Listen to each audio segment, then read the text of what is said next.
At the Statewide Independent Living Council of Georgia, we strive for systematic improvements to remove what can be great barriers for people with disabilities. In order to generate this level of change in our state, it is essential that we let our voices and stories be heard. Whether you're attempting to speak with a legislator or navigating the Capitol building, it is understandable how advocacy can be perceived as overwhelming. We hope to address your fears and provide you with tools so that you will feel empowered to do advocacy in your own community.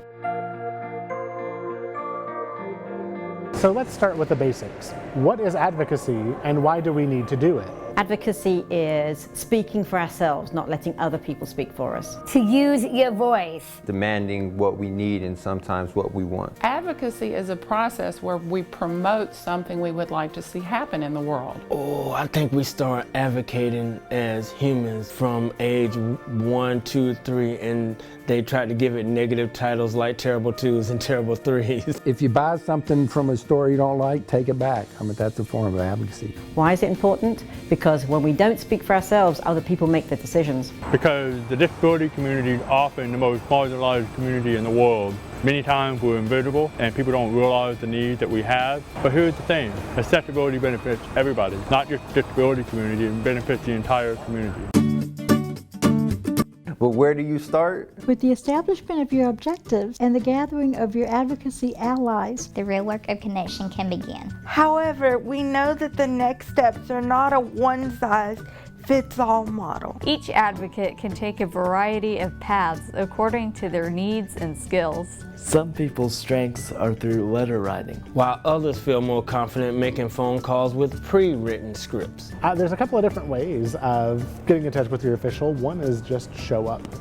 Video yourself with your iPhone. The best way to meet a legislator is where they are at, whether at the grocery store, at a baseball game, or in their office. Good morning, Representative Dempsey. My name is Parker Glick, and I am a constituent of yours, but I don't know how to advocate for myself. Do you have any helpful tips? Oh, sure, Parker. You're doing the absolute best thing you can do as an advocate today, to come by your state capitol, to meet in person, face to face with you. It's so important when I think about legislation or when I'm thinking about the budget and funding that I remember the faces of the people that have asked me to help take care of their specific needs. You'll remember my face? I always will remember your face. As a wheelchair user, where else may I be able to find you within the community? I don't want to be a creeper and find you, around down aisle 3 or something. Well, you could probably find me there too at times if you were in Rome, Georgia, where I live. But actually, sure, your state representatives should always be available. Now, it might not be at that exact moment, but to reach out through our offices, through Capitol email or the phone system. We have people here year-round during regular business hours to help with that. Or also, if you look online at the legislative website, you'll find contact information for us so that you could reach out and contact me directly. We may not have the answer, but we can help you find the person who might have the answer to your question. Oh, so it's that easy? Wow, thank you very much, Representative Dempsey. I had no clue. I think everyone feels challenged in trying to talk to a legislator because they think we're something that we're not. We're just regular people.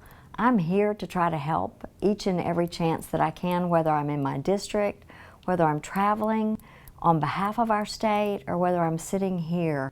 And it's always good to have visitors, so please come back. Thank you so much. I will definitely be coming back. When our elected officials are not in their local offices, they can be found here at the Capitol from the beginning of January through the end of March during what's known as General Assembly session. Connecting with our state legislators is important because they often don't understand our needs. They only hear one side of the coin. They hear what the able-bodied community understands. They know because they're not in a wheelchair.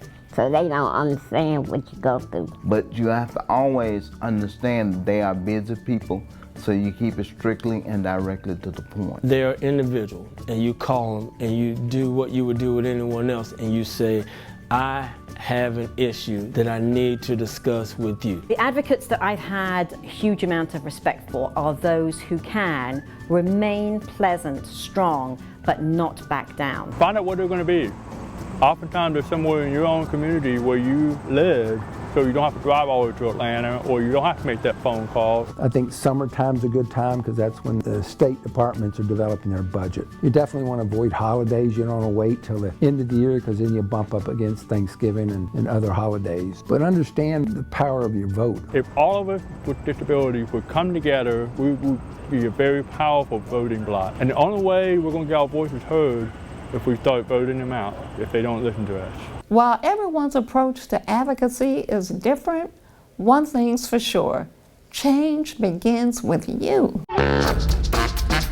Define your need. Gather resources. Establish allies. Establish accomplices. Establish allies. Equip yourself. Equip yourself. Equip yourself with fearless confidence. Speak up for yourself. You're worth it. The sooner you begin, the closer you are to making that real change happen. Let's work together and make Georgia more accessible for everyone. I have a mouth of my own. My biggest thing is my mouthpiece. And anybody that knows me can tell you, it works every day. Don't sit there and be the victim.